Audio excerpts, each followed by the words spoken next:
ఈ రోజు మన ప్రపంచాన్ని రూల్ చేస్తున్న చాలా ఇన్వెన్షన్స్ ఒక ప్యూర్ మిస్టేక్‌గా పుట్టాయి అంటే మీ రియాక్షన్ ఏంటి? యెస్. ఒక కాస్ట్‌లీయెస్ట్ మిస్టేక్ అనమాట. ఒక మిస్టేక్ వచ్చేసి ప్రపంచాన్ని చేంజ్ చేసేంత ఆవిష్కరణలు సృష్టించింది. సో, ఆ మిస్టేక్స్ ఏంటి? అండ్ ఆ మిస్టేక్స్ వల్ల పుట్టిన ఆవిష్కరణలేంటో ఈ వీడియోలో మనం డీటెయిల్‌గా తెలుసుకుందాము. ఇంకెందుకు late let's start our topic. Number 1 mistake is ఈ మిస్టేక్ వల్ల దాదాపు 200 మిలియన్‌లకు పైగా ప్రజల్ని కాపాడింది. అండ్ ఆ మిస్టేక్ పేరే penicillin. Yes. We all know Alexander Fleming penicillin యొక్క సృష్టికర్త అని చెప్పేసి. బట్ ఆ సృష్టి వెనుక ఉన్న రహస్యం మీకు తెలుసా? అలెగ్జాండర్ ఫ్లెమింగ్ ఒక స్కాటిస్ట్ బ్యాక్టీరియాలజిస్ట్. అండ్ అతను వేసవి సెలవుల కోసం లండన్‌కి వెళ్ళాడు. అండ్ వెళ్తూ అతను ఒక పెట్రి డిష్‌లో ఒక బ్యాక్టీరియాని అయితే స్టోర్ చేశారు. ఆ బ్యాక్టీరియా పేరే స్టాఫిలోకోకస్. అలా వెకేషన్ కోసం లండన్ వెళ్ళి అండ్ తిరిగి వచ్చినప్పుడు అండ్ తను డైరెక్ట్‌లీ సెయింట్ మేరీస్ హాస్పిటల్ అని లండన్‌లో ఉంటది. సో, అతను ల్యాబ్‌లోకి వెళ్ళాడు. అండ్ అక్కడికి వెళ్ళిన తర్వాత అతను ఒక స్ట్రేంజ్ థింగ్ అయితే గమనించాడు. అతను పెంచుతున్న బ్యాక్టీరియాను అనూహ్యంగా దాని పక్కనే ఉన్న ఒక ఫంగస్ అయితే ఏర్పడింది. అది బూడిద రంగు ఆకారంలో ఆకుపచ్చ రంగులో ఉంటూ అండ్ దాని చుట్టూ ఉన్న బ్యాక్టీరియానంతటిని కిల్ చేసుకుంటూ వచ్చింది.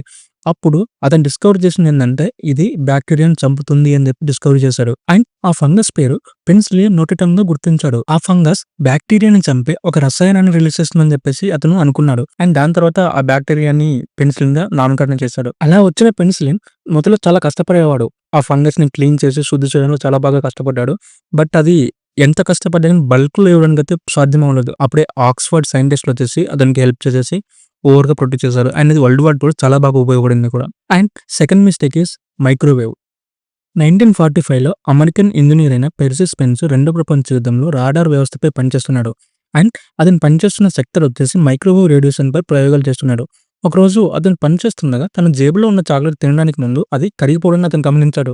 అతను తెలుసుకున్న విషయం ఏంటంటే అతను పనిచేస్తున్న మాగ్నెట్రాన్ అనే పరికరం మైక్రోవేవ్ శక్తిని విడుదల చేస్తుంది. అండ్ ఆ శక్తి మనం తినే ఫుడ్‌ని వేడి చేస్తుంది అని చెప్పేసి గమనించాడు. అలా మైక్రోవేవ్ అయితే వచ్చింది. ఆ ఆవిష్కరణ కారణంగా రైథాన్ కంపెనీ 1947లో మొట్టమొదటి మైక్రోవేవ్‌నైతే తయారు చేసి రిలీజ్ చేసింది. అండ్ దీన్ని రాడార్ రేంజ్ అని కూడా పిలిచేవారు.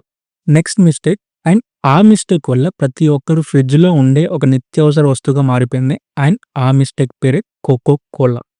ఒకసారి మనం దీని బ్యాక్ స్టోరీ గమనించినట్లయితే 1886లో అమెరికాలోని అట్లాంటా నగరానికి చెందిన pharmacist doctor John Smith Pemberton తలనొప్పులు అలాగే నెర్వస్‌కి ఒక టానిక్ లాగా, ఒక సిరప్ లాగా తయారు చేయాలని చెప్పేసి అనుకున్నాడు. అలా అతను ఒక సిరప్ తయారు చేశాడు.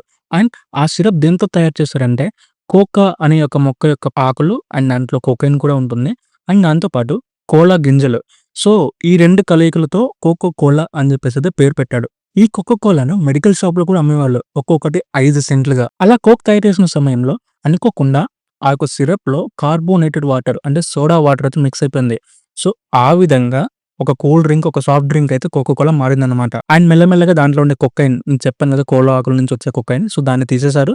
ఇట్స్ ఓన్లీ నౌ కోలా గింజల నుంచి తయారవుతా ఉంది. అండ్ ఇప్పుడు ఇది కేవలం ఒక కోలా, ఒక కూల్ డ్రింక్ మాత్రమే కాదు. ఇదొక సంస్కృతిగా మారిపోయింది. అండ్ ఇన్‌ఫాక్ట్ చెప్పాలంటే ఏ పార్టీ జరిగినా గాని Coca Cola is mandatory. Even నేను కూడా బిర్యానీ తిన్నాక కోకో కోలానే తాగుతాను. నెక్స్ట్ మిస్టేక్ అండ్ ఆ మిస్టేక్ వల్ల వైద్య రంగంలోనే ఒక ప్రపంచం సృష్టించింది ఆ మిస్టేక్. అండ్ ఆ మిస్టేక్ పేరే ఎక్స్‌రే. యెస్. ఒకప్పుడు చాలా కష్టతరంగా ఉండే ఎముకల యొక్క సిట్యుయేషన్ చూడ్డానికి. బట్ ఇప్పుడు చాలా సులభంతరం అయింది ఎక్స్‌రే వల్ల. ఒకసారి మనం ఈ ఎక్స్‌రే యొక్క బ్యాక్ స్టోరీ గమనించినట్లయితే 1895లో జర్మన్ భౌతిక శాస్త్రవేత్త అయిన విలెమ్ రాంగ్టెన్ ఒక స్పెషల్ మృదువైన కాంతి అనే భావనపై ప్రయోగాలు చేస్తున్నాడు. అతను కథోర్ రే ట్యూబ్స్ అంటే కరెంట్ పంపే గాజు పైపులతో పనిచేస్తుండగా అక్కడికి సమీపంలో ఉన్న స్క్రీన్‌లో అతను ఒక ప్రకాశాన్ని గమనించాడు. అండ్ ఆ స్క్రీన్ తనకి ఏదో సంథింగ్ ఒక స్ట్రేంజ్‌లా కనిపించింది. అండ్ అగైన్ తను ఇంకోసారి ప్రయత్నించగా అది తన బాడీ లోపల ఉండే ఎముకల్ని చూపిస్తుందని చెప్పేసి అతను ఆశ్చర్యపడ్డాడు. అలా అతను తన భార్య యొక్క చేతి ముందు ఈ కాంతి యుగాన్ని పంపించి చూసాడు. అప్పుడు తన బాడీలో ఉండే ఎముకలను చూడడం మనం గమనించాడనమాట. సో, దాని పేరు ఎక్స్‌రేగా నామకరణం చేశారు. ఇక్కడ ఎక్స్ అంటే ఏమో తెలీదు, అన్‌నోన్ అని చెప్పేసి వస్తుంది. అండ్ రే అంటే radiation and kind of thing అనమాట. ఒక తెలియని రేడియేషన్ వల్ల మన బాడీలో ఉండే ఎముకలను చూడగలుగుతున్నాం అని చెప్పేసే ఉద్దేశంతో ఎక్స్‌రే అని చెప్పి నామకరణం అయితే చేశారు. ఈ ఎక్స్‌రే వచ్చేసి ఒక రివల్యూషన్‌గా మారింది వైద్య శాస్త్రంలో. Next mistake. యాక్చువల్లీ ఈ మిస్టేక్ కూడా వైద్య శాస్త్రంలోనే ఒక విప్లవాన్ని సృష్టించింది. అండ్ దాంతో పాటు ఒక సునామీని కూడా సృష్టించింది. ఆ సునామీ పేరే వయాగ్రా. యెస్. వయాగ్రా కూడా మిస్టేక్‌గా కనిపెట్టింది. అండ్ యాక్చువల్లీ వయాగ్రా అనేది ఫస్ట్ స్టార్టింగ్‌లో ఒక హార్ట్ యొక్క సంబంధిత వ్యాధి కోసం కనిపెట్టారంట. బట్ అది కాలక్రమేణా మారుతూ వచ్చింది. ఒకసారి మనం దీని యొక్క బ్యాక్ స్టోరీ మనం గమనించినట్లయితే 1990స్‌లో బ్రిటన్‌లోని ఫార్మాన్యూటికల్ కంపెనీకి చెందిన ఫైజర్ అనే శాస్త్రవేత్తలు ఒక ఔషధాన్ని అభివృద్ధి చేస్తున్నారు. ఆ ఒక్క మెడిసిన్ దేనికోసం అంటే హార్ట్ సంబంధిత వ్యాధులు అంటే ముఖ్యంగా చెప్పాలంటే యాంజైనా అని ఛాతీలో ఒక నొప్పి వస్తుందన్నమాట. అండ్ ఆ నొప్పికి ఉపశమనంగా కనిపెట్టాలన్న ఉద్దేశంతో కనిపెట్టారు. అండ్ ఆ ఔషధానికి శాస్త్రీయ పేరు వచ్చేసి సిల్డెనాఫిల్ అని చెప్పేసి కూడా పెట్టారు. ఇది రక్తనాళాలను విస్తరించడంలో సహాయపడుతుంది. తద్వారా రక్త ప్రవాహం మెరుగవుతుందని చెప్పేసి అనే ఉద్దేశంతో కనిపెట్టారు.